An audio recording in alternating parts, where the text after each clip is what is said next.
Arkadaşlar hepinize merhaba. Bugünkü videomuzda yine bir torna tezgahı modifiye projesiyle karşınızdayım. Bu projemizde bu tip dar profilli malzemelerin tezgaha bağlanabilmesi için poliamitten bu şekilde takozlar yapıp tezgaha monte edeceğiz.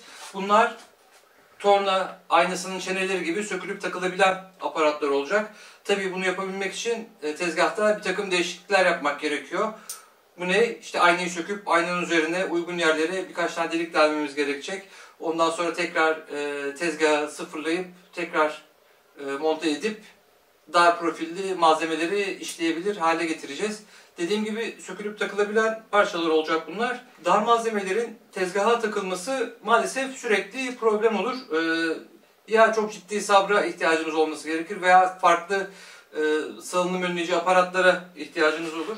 Aynı zamanda bu takozlar tezgaha malzeme bağladığımız zaman tezgahın iki alnının da birbirine paralel olmasına yardımcı oluyor. Özellikle dar profilli malzemelerde. Nispeten kolay bir proje ancak ölçü alırken çok dikkat etmeniz gerekiyor. Çünkü yapacağınız en ufak hata aynı üzerinde dönülmez problemlere neden olabilir.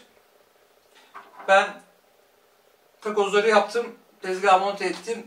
Gelin dilerseniz şimdi bunun nasıl yapılacağını izleyelim. Aşağı yukarı bütün Çin malı tezgahların üzerindeki 80'lik aynalarda benim kullandığım ölçüleri birebir kullanabilirsiniz. Videonun ilerleyen dakikalarında bu ölçüleri ekranın üzerinde çeşitli yerlerde göreceksiniz. Kanalıma abone değilseniz abone olun arkadaşlar. Aboneyseniz de abone ol kutucuğunun yanındaki küçük çan resmine tıklayarak bu kanaldan gelen bildirimleri almak istiyorum derseniz beni çok mutlu edersiniz.